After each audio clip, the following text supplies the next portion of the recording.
Olá, este é o InfoMonday, trazendo com antecedência algumas das informações essenciais para a sua segunda-feira. Hoje a gente começa falando sobre balanços financeiros que vão ser divulgados nos próximos dias. O Rodrigo vai falar para a gente o que esperar.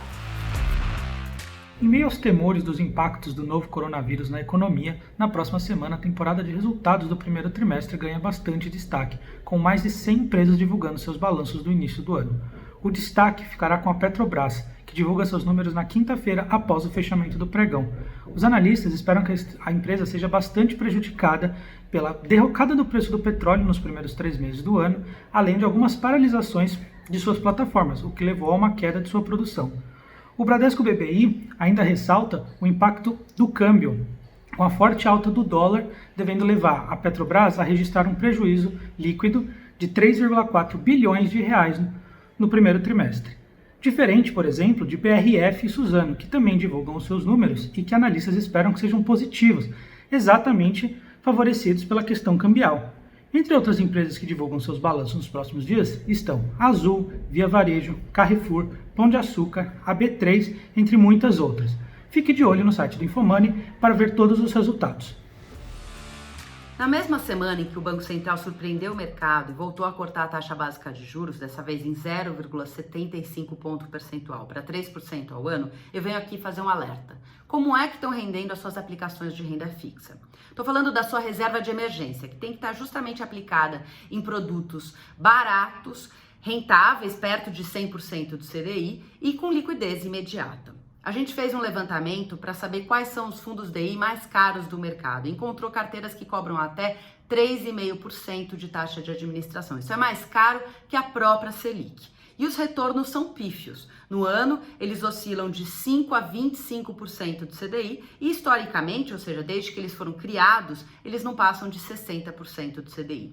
É muito pouco e essa matéria vai ajudar você a entender se você não está deixando seu dinheiro parado em um desses produtos. A maior parte deles é ofertada por bancos, especialmente bancos públicos, e tem carteira aí com quase 700 mil investidores. É muita gente. Grande parte desses fundos são aqueles de aplicação automática, ou seja, aquele dinheiro que você deixa parado na conta corrente e acha que está rendendo alguma coisa, mas está rendendo muito pouco e você está pagando caro por ele. Então, espero que essa matéria ajude você a se mexer, se necessário, para mudar aí o dinheiro da reserva de emergência. Entre 11 e 12 de maio acontece um dos eventos mais aguardados no mercado de criptomoedas, o chamado halving do Bitcoin.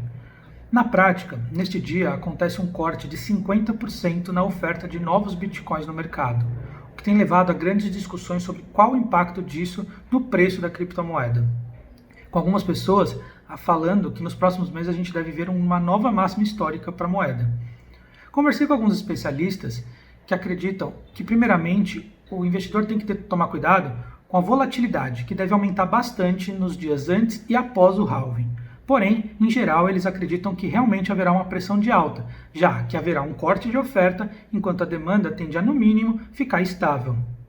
Porém, este efeito sobre o preço deve acontecer num horizonte um pouco mais longo, entre 6 e 12 meses. Vale lembrar que essa é a terceira vez que o Bitcoin sofre um halving. Nas duas primeiras vezes, realmente o preço subiu bastante um ano depois que aconteceu o evento.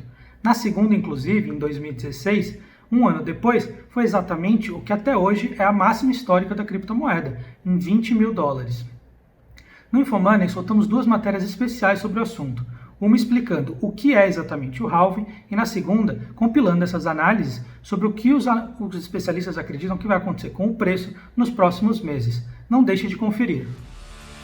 E a gente continua vendo a aplicação de medidas de isolamento mais severas em algumas partes do país. Na capital paulista, começa na segunda-feira, dia 11, um rodízio de veículos bastante severo, muito mais do que a gente costuma ver aí nos dias normais. Os veículos de placa par só vão poder circular em dias pares e vice-versa. Fora isso, 6,8 milhões de brasileiros já estão em lockdown, que é o isolamento obrigatório, né? A pessoa não pode sair de casa se não for para cumprir com alguma obrigação, alguma atividade essencial. Enquanto isso, as empresas vão percebendo que trabalhar em home office não é necessariamente ruim. O InfoMoney acessou uma pesquisa que mostra que 40% das empresas em São Paulo e no Rio de Janeiro não faziam home office antes, não tinham esse hábito e pretendem continuar fazendo home office depois do fim da quarentena. E 30% das empresas pretendem reduzir os seus espaços de trabalho, os espaços alugados ou comprados aí para trabalhar. Isso tudo vai mexer bastante com a economia, a matéria já está no ar para você acessar lá no Infomoney. E além disso, nos próximos dias a gente vai soltar uma outra matéria explicando o que as empresas precisam fazer, quais são as melhores práticas, né, em home office, regime de home office. Não basta você dar um acesso a um sistema para o seu funcionário, existem outras medidas que funcionam para trazer maior conforto e maior produtividade no home office. O Infomoney vai ficando por aqui e até a próxima semana.